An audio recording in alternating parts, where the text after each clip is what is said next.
इश्क का शीन अस कलम अलीमुल हक हक़ी।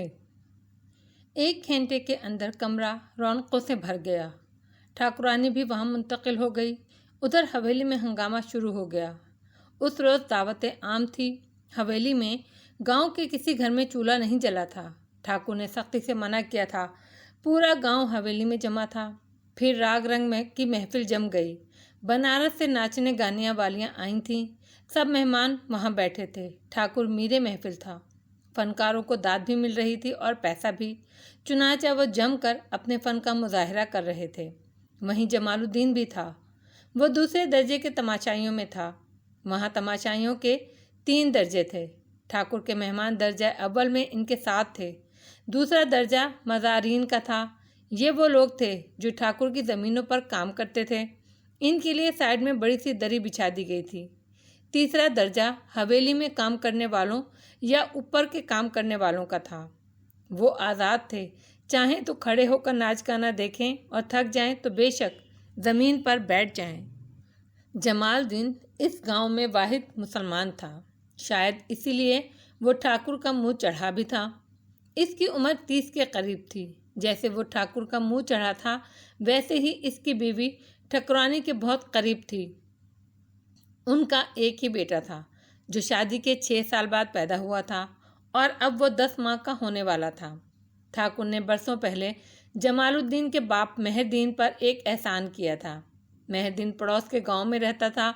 औरों की तरह वो भी महाजन का मकरूज था, लेकिन महाजन ख़ास तौर पर इसे बहुत परेशान करता था। वजह ये थी कि वो इसकी बेटी पर नज़र रखे हुए था। एक दिन महाजन सूद की वसूली के लिए आया। मेहरदीन के पास इस वक्त कुछ भी नहीं था। महाजन मौका पाकर दिल की बात जुबान पर ले आया। सुन मेहरदीन, तू अपनी पुत्री को काम करने के लिए मेरे यहाँ भेज दिया कर, तो मैं सूद माफ़ कर दूंगा। असल रकम तू थोड़ी थोड़ी करके। मेहरदीन बेटी का नाम सुनकर आपे से बाहर हो गया।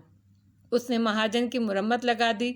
अब तो असल रकम और सूद तैयार रख मेहरदीन, महाजन ने जाते जाते कहा।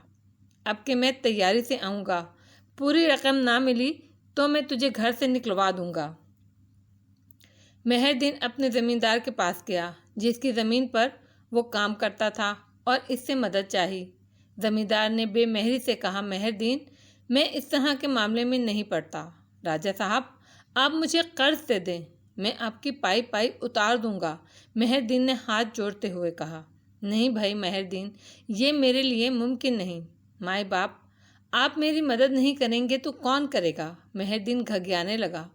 आखिर आपकी ज़मीनों पर काम करता हूँ मैं, मुफ्त तो नहीं करता, पूरा मेहनताना देता हूँ मैं। राजा साहब ने बिगड़ कर कहा, मगर मैं तो कर्ज मांग रहा हूँ।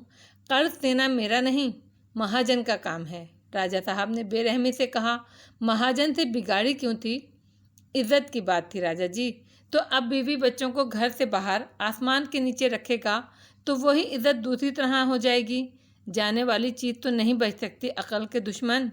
मेहरदीन लौट आया।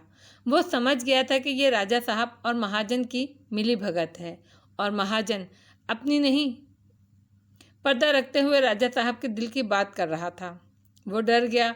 उसने इधर उधर हाथ फैलाए लेकिन कहीं से एक धेला भी नहीं मिला। और फिर एक दिन महाजन डिग्री लेकर आ गया। इसने घर का सारा सामान बाहर फेंकवा दिया। अदालत के अहलकार इसके साथ थे। खुशकिस्मती से ऐन वक्त पर ठाकुर प्रताप सिंह उधर आ निकला। वो किसी काम से आया था। ये हंगामा देखकर रुक गया। पूछ गूछ की तो पता चला जुल्म हो रहा है। उसने हाथ का कर्ज सूद के अदा किया। महाजन और अहलकार चले गए तो इसने मेहरदीन से कहा, अब तू यहाँ आराम से रह। पर ठाकुर जी, अब मैं यहाँ रहना नहीं चाहता। क्यों? मेहरदीन ने तफसील से इसे वजह बताई। ठाकुर चंद लम्हे सोचता रहा। ना जाने क्यों मेहरदीन इसे पहली नज़र में ही अच्छा लगा था। भला मानस और वफादार। फिर बोला, तू चाहता क्या है? आप अपनी कोई ज़मीन मुझे काम के लिए दे दें। एक एहसान किया है तो दूसरा भी कर दें। यहाँ तो मैं लुट जाऊँगा। फिर यूँ ये घराना ठाकुरों की घड़ी में आकर आबाद हो गया। यही मेहरदीन ने बेटी की और फिर बेटे की शादी की। 2 साल पहले वो गुजर गया। इसकी मौत के बाद ठाकुर ने जमालदीन को बुलवाया। अब तूने क्या सोचा है? उसने पूछा। मैं समझा नहीं ठाकुर जी। देखो, मैं जानता हूँ तू नमाज पढ़ता है, अपने धर्म का पक्का है, और यहाँ तेरे सिवा कोई तेरे धर्म का नहीं, मस्जिद भी नहीं है। जमालदीन का चेहरा फक हो गया। वो समझा नमाज पढ़ना इसका जुर्म बन गया है। आप मुझे निकाल रहे हैं ठाकुर जी, उसने फरियाद करने वाले अंदाज में कहा। ये बात नहीं, मैं तेरे भले के लिए कह रहा हूँ। मेरा भला यहाँ रहने में है, जमालदीन बोला। अब्बा ने कहा था ये दर कभी नहीं छोड़ना। मैं तुझे कुछ रकम दूंगा, किसी ऐसे गांव चला जा जहाँ तेरे धर्म वाले रहते हों। आप धक्के देकर निकालें तो मजबूरी है ठाकुर जी, वरना मैं तो आपकी रैयत बनकर रहना चाहता हूँ। मुझे यहाँ कोई तकलीफ, कोई परेशानी नहीं है। अल्लाह का क़िबला हर जगह मौजूद है। मस्जिद ना सही, मैं कहीं भी खड़ा होकर उसकी तरफ रुख कर कर नमाज पढ़ लेता हूँ। उसने गहरी सांस ली। अब्बा कहते थे एहसान करने वाले को कभी नहीं छोड़ते। इसी बात का ठाकुर के दिल पर बड़ा असर हुआ। जमालदीन जिस ज़मीन पर काम करता था वो उसने इसी के नाम कर दी, और वज़ादार आदमी था। इसके बाद इसने कभी जमालदीन के साथ मुलाजमों और मज़ारों वाला सलूक नहीं किया। वो इसे एक ज़मींदार का मुकाम देता था, लेकिन जमालदीन को भी वज़ादारी अपने बाप से मिली थी। इसने खुद को कभी दूसरे दर्जे से नहीं निकाला। बहरहाल ये बात गांव के सब लोगों ने जान ली। अब किसी को ठाकुर से कुछ कहना होता और हिम्मत ना होती तो जमालदीन की सीढ़ ही लगाता। ठाकुर प्रताप सिंह जमालदीन की बात कम ही टालता था। उस वक्त भी यही कुछ हुआ। शांता बाहर आई और उस तरफ गई जहां मुलाजमीन खड़े थे। उसने इनमें से एक से कहा, ठाकुर जी को मालकन बुलाती हैं, पागल हुई है। मुलाजिम ने इसे घूर कर देखा। कहना, कोई बहुत ज़रूरी बात है। इस बार मुलाजिम ने इसे गौर से देखा। शांता के चेहरे पर हवाइयाँ उड़ रही थीं, लेकिन ऐसे में ठाकुर के पास जाना और ये पैगाम पहुंचाना रंग में भंग डालने के बराबर था। ये ख़तरनाक काम वो कैसे करता? ना बाबा ना, उसने हाथ जोड़ लिए। इतने मेहमानों के बीच में ये काम नहीं कर सकता। मालकन का हुक्म टालता है। शांता ने झुंझला कर कहा। ठाकुर जी को पता चला तो? अब दूसरे भी इसकी तरफ मुतवज्जा हो गए थे, लेकिन ठाकुर के लिए इस महफिल से उठने का पैगाम लेकर जाने की हिम्मत किसी में भी नहीं थी, और वो इससे भी डर रहे थे कि पैगाम ना पहुंचाने की सूरत में ठुकरानी ठाकुर से शिकायत करेगी, और फिर ठाकुर जी का अताप यानी आगे कुआं पीछे खाई वाला मामला था। ऐसे में गंगू को जमालदीन का ख्याल आ गया। आओ जमालदीन से बात करो ना। जमालदीन को जब सूरत हाल बताई गई, पहले तो हिचकिचाया और फिर राज़ी हो गया। जमालदीन ठाकुर की तरफ गया तो ठाकुर ने इसका हाथ पकड़ लिया। तुझसे कहा था जमालदीन, तू इधर कुर्सी पे बैठ, कहाँ गिरता फिर रहा है? मैं ठीक हूँ सरकार, और बहुत खुश हूँ, जमालदीन ने कहा। फिर सरगोशी में बोला, ठुकरानी जी आपको बुला रही हैं। ठाकुर कुछ बदमज़ा हो गया। इस वक्त मेहमानों को छोड़कर नहीं उठ सकता मैं, थोड़ी देर में आ जाऊंगा। ये वो मरहला था जिससे कोई नौकर, कोई मज़ारा नहीं गुजर सकता था। जमालदीन सिर्फ एक लम्हे को हिचकिचाया, फिर उसने कहा, ठाकुर जी ज़रूर कोई बड़ी बात है, वरना वो आपको नहीं बुलाती। उन्होंने आपको फ़ौरन बुलाया है। एक लम्हे को ठाकुर के चेहरे पर सख्ती उभरी, मगर फिर फ़ौरन ही मादूम हो गई। उसने नरम लहजे में कहा, अच्छा तू चल, मैं आता हूँ। जमालदीन फ़ौरन ही दर्जे अव्वल से बाहर आ गया। ठुकरानी रंजीता को एक पल के लिए भी यकीन नहीं आया ये वही कमरा है। अजीब बात थी कि अपने कमरे के मुकाबले में यहाँ उसे ज़्यादा सुकून महसूस हो रहा था, और एक एहसास इससे ज़्यादा गहराई में और इससे ज़्यादा ताकतवर था। वो तहफ़्फ़ुज़ का एहसास था, जैसे यहाँ कोई उसे और उसके बच्चे को नुकसान नहीं पहुँचा सकता। बच्चे की रोने की आवाज़ ने इसे चौंका दिया। वो अचानक ही बिलक बिलक कर रोने लगा था। दाई रजू ने कहा, मालकन छोटे ठाकुर को दूध पिलाने की कोशिश करें। ये अजीब बात थी। ठकरानी की छातियों में ममता के सूते फूट चुके थे। अब वो कई बार बच्चे को दूध पिलाने की कोशिश कर चुकी थी, लेकिन बच्चे ने मुंह भी नहीं लगाया। वो पूरी ताकत से मुंह मोड़ लेता था। औरत कहीं की भी हो, किसी भी मज़हब, रंग या नस्ल से ताल्लुक़ रखती हो, माँ की हैसियत में एक जैसी होती है। अपने बच्चे को दूध पिलाना इसके लिए ज़िंदगी का सबसे बड़ा एहसास होता है। ठकुरानी के लिए तो इसकी अहमियत और ज़्यादा थी। 22 साल की महरूमी के बाद उसे ये मौका मिला था, मगर बच्चा था कि उसे ये एहसास देने के लिए तैयार नहीं था। ठकुरानी को इस पर रंज था। इधर दूध अब रुक नहीं रहा था, बहने लगा था। ये इसके लिए जिस्मानी अजियत का सबब भी था। उसे तकलीफ़ हो रही थी। जिन माओं के बच्चे पैदा होते हों या शीर ख्वारी में मर जाएं, उन्हें लाजमी ये अजियत उठानी पड़ती है। दूध के जारी सूते आसानी से नहीं रुकते। पीने वाला मुंह मोड़ जाए तो माँ को बहुत तकलीफ़ होती है। ठुकरानी इस तकलीफ़ से भी दो चार थी। नन्ना द्योता माँ की पहली भेंट स्वीकार कर ले, इसमें उसकी मुक्ति थी। ठीक है राजू, इधर ले आ छोटे ठाकुर को, उसने पुकारा। रज्जो ने बड़ी नज़ाकत से बच्चे को उठाकर ठुकरानी को दिया। ठाकुरानी ने बड़ी चाहत से बच्चे को दूध पिलाने की कोशिश की, लेकिन बच्चा अब भी इनकारी था। ठकुरानी ने लाख कोशिश कर ली, लेकिन बच्चे ने हर बार मुंह मोड़ लिया, गर्दन भी अकड़ा ली। क्या बात है, ये मेरा दूध क्यों नहीं पीता? ठकुरानी ने अफसुर्दगी से कहा। रज्जो बड़ी ही तजर्बाकार औरत थी। आप दिल छोटा ना करें मालकन, वो बोली। कभी ऐसा होता है, दूध किसी वजह से कड़वा होता है, बच्चा इसे कबूल नहीं करता, फिर कड़वाहट दूर हो जाती है तो पीने लगता है। तो कड़वाहट कैसे दूर होगी? कुछ जड़ी बूटियाँ होती हैं, मैं इनकी फंकी बनाकर आपको दूंगी, सब ठीक हो जाएगा। बच्चा माँ के दूध को मुस्तरद करने के बाद चीख चीख कर रोए जा रहा था। मगर ये बहुत भूखा है, ठकुरानी ने तड़प कर कहा। तब तक के लिए बकरी का दूध दे दें इन्हें। रज्जो ने तजवीज़ पेश की। मैं दवा कूटती हूँ, फिर भगवान ने चाहा तो ये आपका दूध पीने लगेगा। अभी तो तुम इन्हें उंगली से शहद चटा दो, ये ठाकुर जी का हुक्म है। मालकन, बुरा न मनाना, मैं सच कह रही हूँ, रज्जो ने हाथ जोड़ते हुए कहा। उम्र हो गई मुझे यही करते, पर ऐसा कभी नहीं देखा। अपने लोगों में बच्चे को शहद नहीं चटाया जाता, ये तो मुसलमानों में होता है। बात सच्ची थी, मगर ठुकरानी को बहुत बुरा लगा। तुझसे जो कहा जाए वो कर रज्जो, ज़्यादा बातें करने वाला बोलने के ही काबिल नहीं रहता। रज्जो डर गई। उसने खामोशी से बच्चे को उठाया और ले जाकर पंगूड़े में लिटा दिया।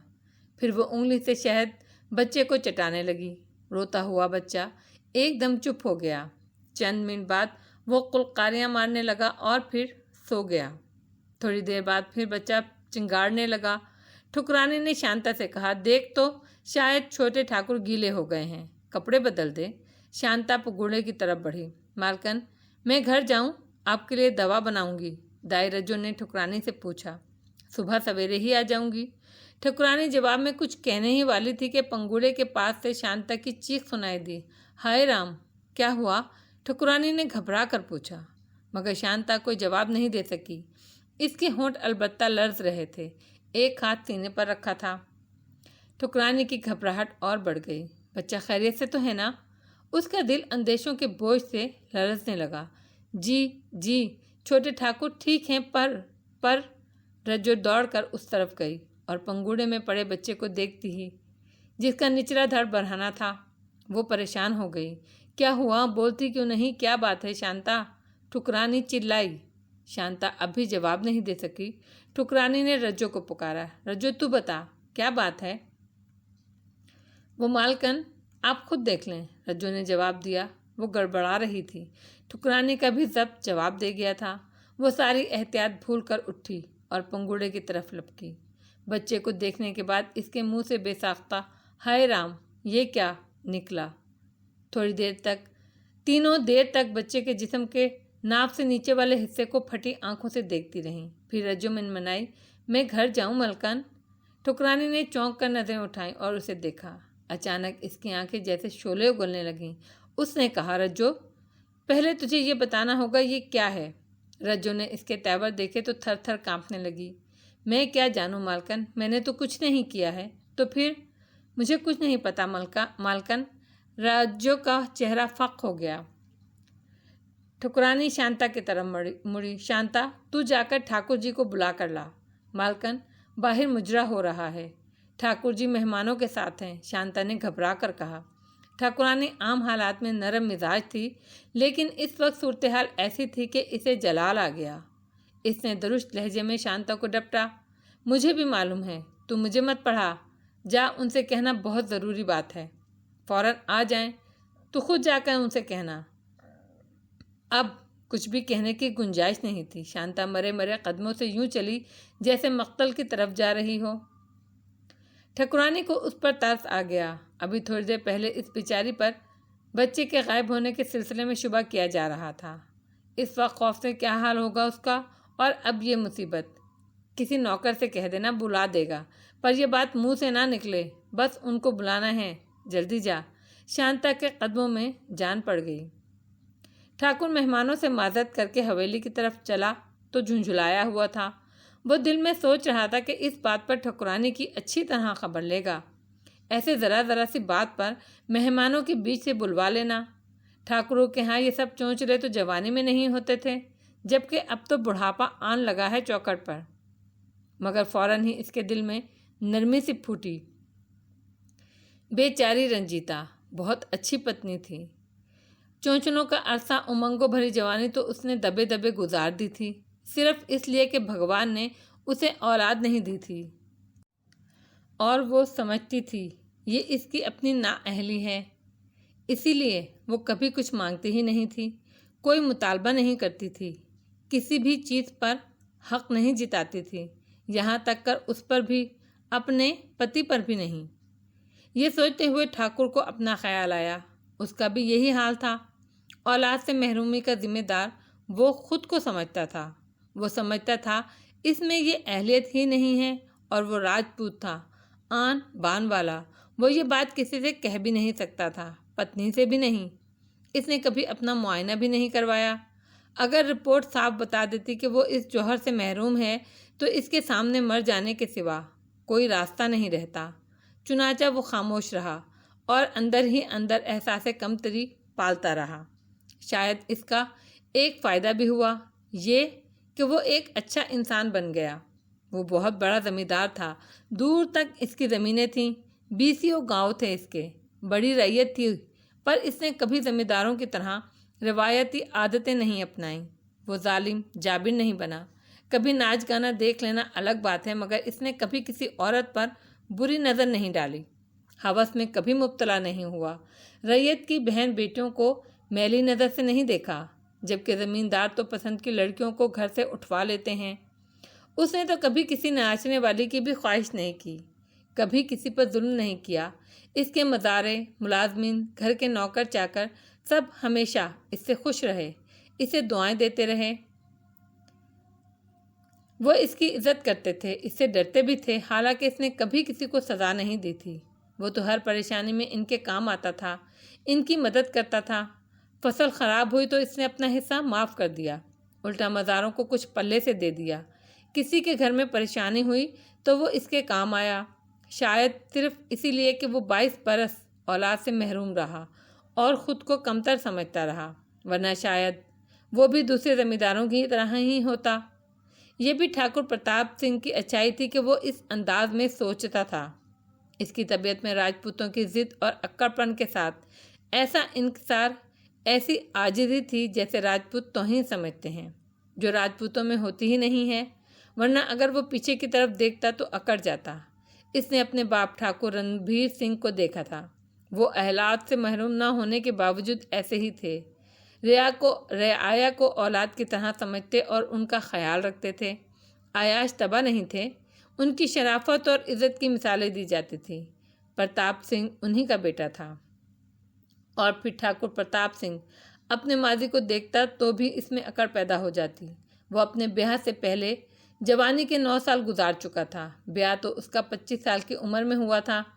ज़मींदारों के जवान बेटे तो ताकत के नशे में चूर होकर अपने गुलशन अमलदारी में किसी कली, किसी फूल को शाख पर नहीं रहने देते।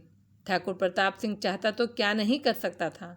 ब्याह से पहले कितनी लड़कियां इसकी नज़र अल्तफ़ात की आरजू करती थी, मगर इसने कभी आंख उठाकर किसी को नहीं देखा, इसलिए कि ये उसकी फितरत ही नहीं थी।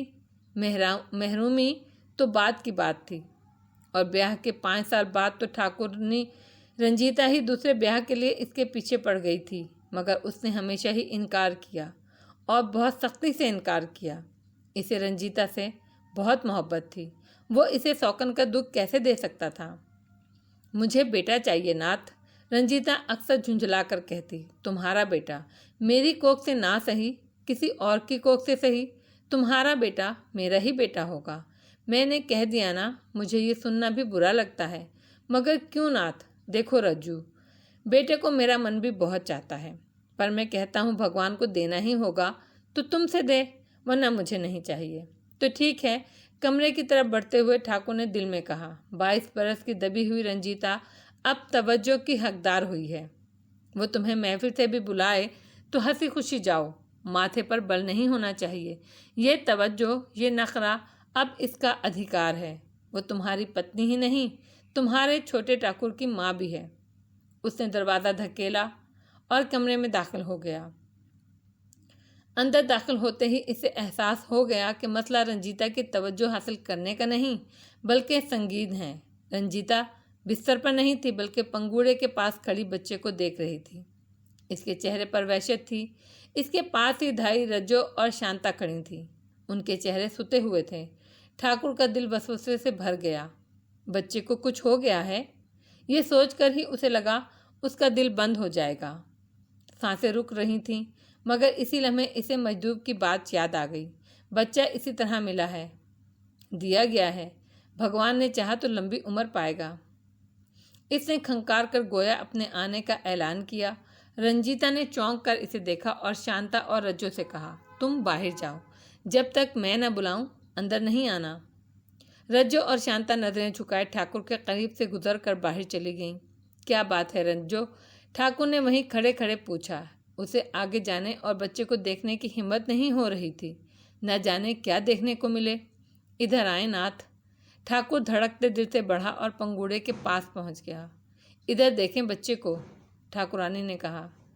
ठाकुर ने बच्चे को देखा। वो ठीक ठाक था और सो रहा था। उसने सुकून की सांस ली। ठीक तो है, सो रहा है, तुम परेशान क्यों हो? उसने कहा। इधर देखें निचले धड़ को। तब ठाकुर ने देखा कि बच्चा नीचे से खुला हुआ है, और फिर उसने देखा और गड़बड़ा गया। ये क्या? यही तो मैं समझ नहीं पा रही। बच्चा ऐसे पैदा तो नहीं होता।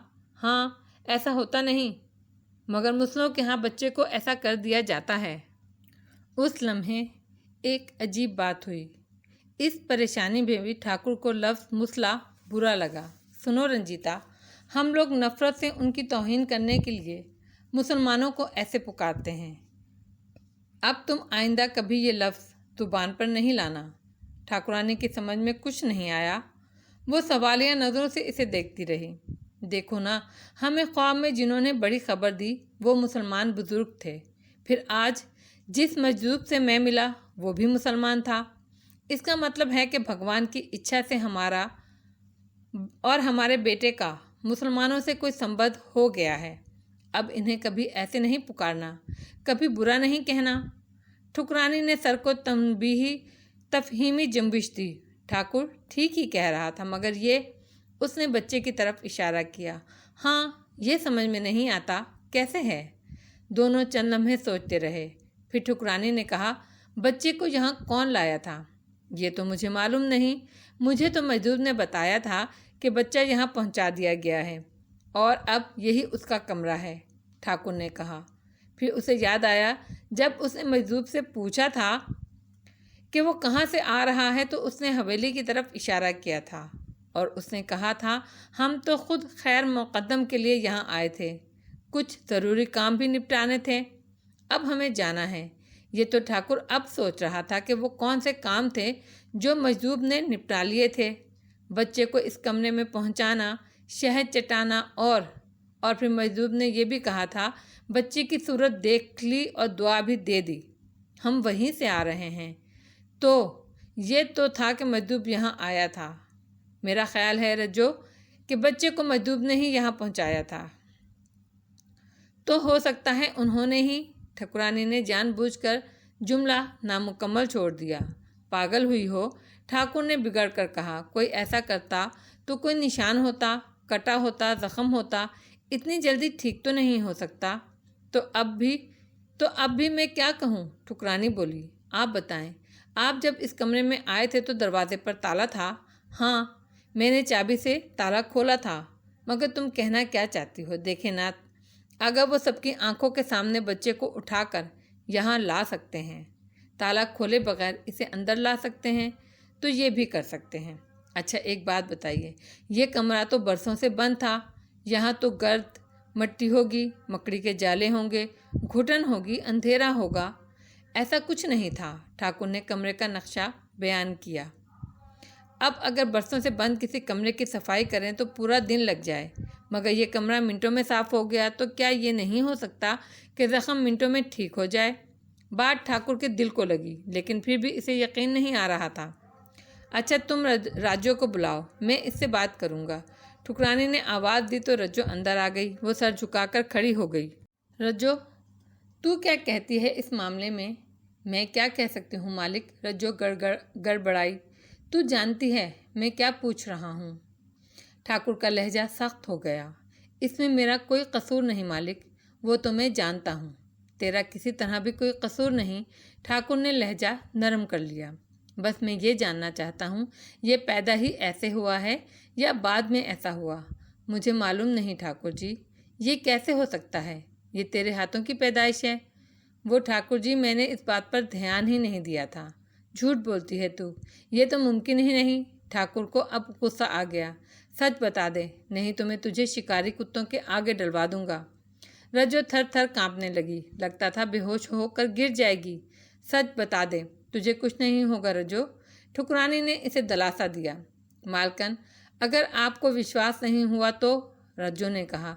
क्यों नहीं होगा विश्वास? सच बोलेगी तो ज़रूर होगा। वो जी बात ही ऐसी है मालकन, जीवन गुजर गया इस काम में, पर पहले कभी ऐसा नहीं हुआ। साफ बात कर, सीधी तरह, ठाकुर ने डपट कर कहा। सच ये है मालिक के छोटे ठाकुर ऐसे ही पैदा हुए थे। मैंने ऐसा पहले कभी नहीं देखा। ठाकुर ने सुकून की सांस ली, लेकिन ठुकरानी को गुस्सा आ गया। ये तो पहले बताने वाली बात थी, तूने छुपाई क्यों? ऐसी बात छुप सकती है भला? एक तो मुझे डर था कि ये बदशगुनी है। मुझे डर था ठाकुर जी नाराज़ होकर मुझे कुत्तों के सामने ना डलवा दें। इतने बरसों के बाद मन तो मुरादों का बच्चा है। फिर मैंने सोचा मुझे इनाम भी नहीं मिलेगा। ठाकुर मुस्कुराया। तो तुझे इनाम मिला या नहीं? बहुत मिला मालिक, बहुत, झोली भर के मिला। नहीं, झोली भर के तो अब मिलेगा। कल तू आएगी तो सचमुच तेरी झोली भर दूंगा, ठाकुर ने कहा। फिर सख्त लहजे में बोला, लेकिन गौर से सुन रज्जो, ये भगवान की इच्छा थी, कोई कुछ नहीं कर सकता।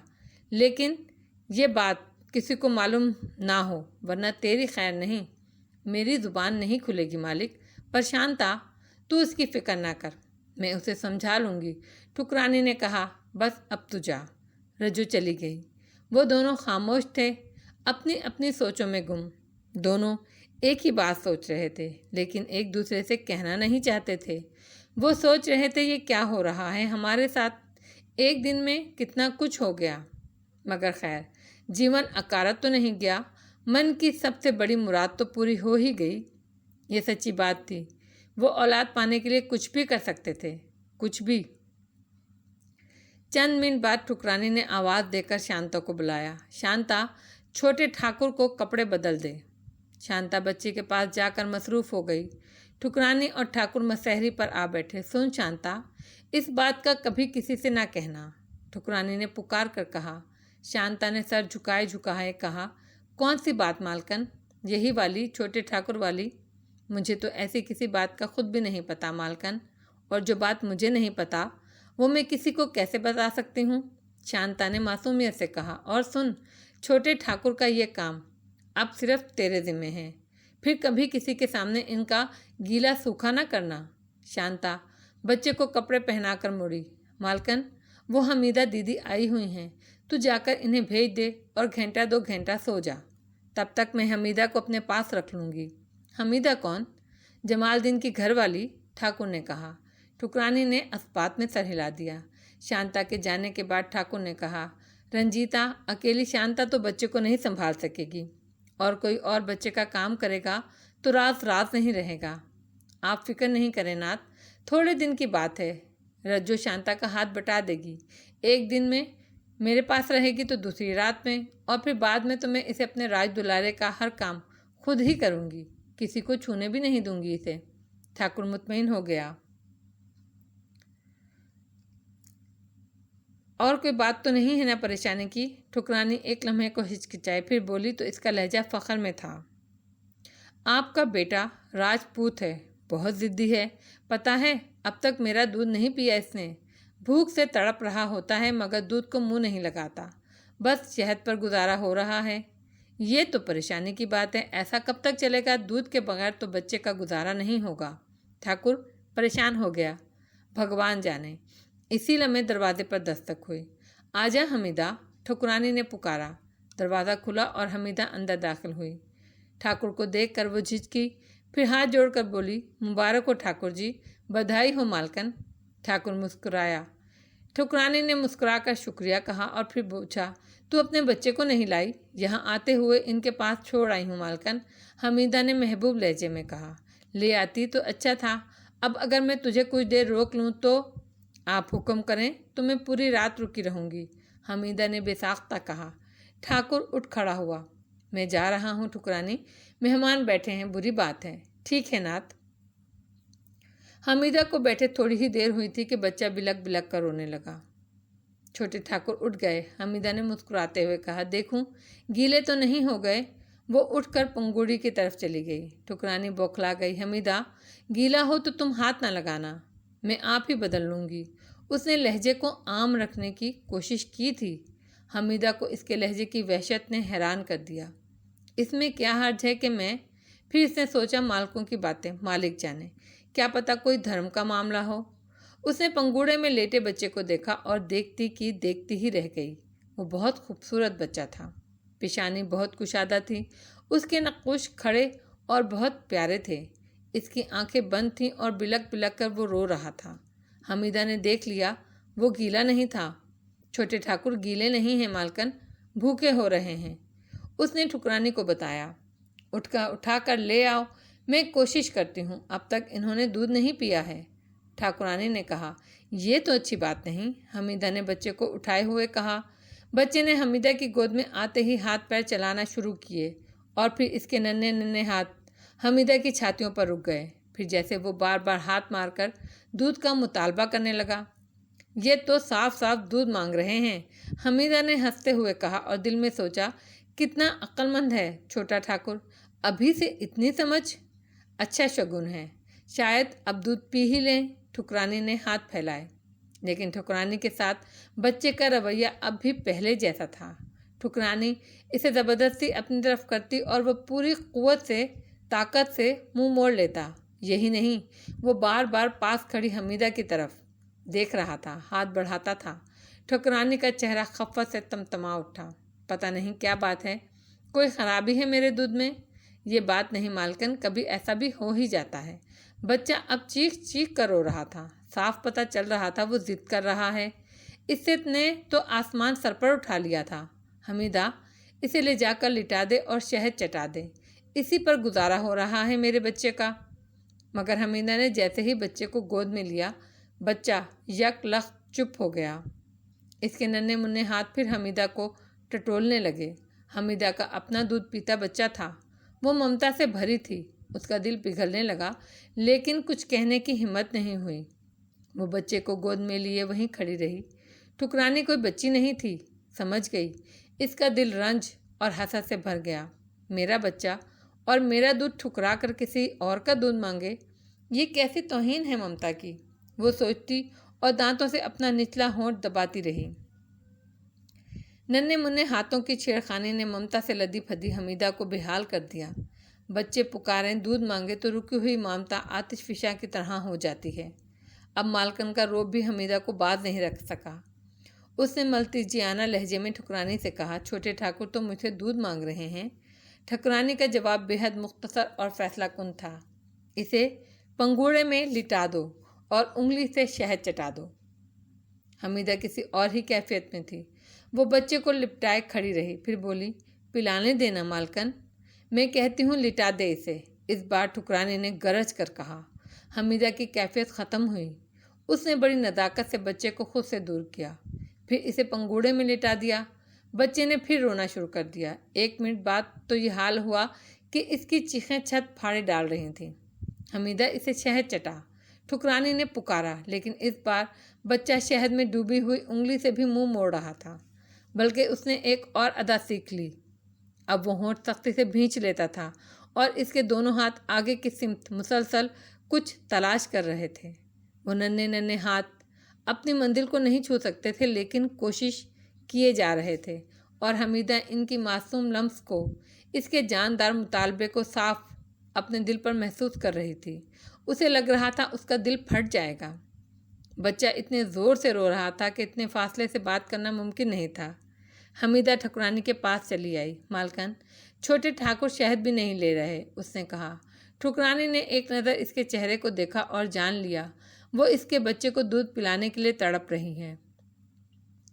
उसे यकीन हो गया कि हमीदा ने बच्चे को शहद चटाने की कोशिश ही नहीं की ताकि वो बच्चे को इससे दूध पिलवाने पर मजबूर हो जाए। राजपूत खून जोश मारने लगा, फिर भी इसने तहम्मुल से काम लिया। मामला मनतों मुरादों वाले बच्चे का था।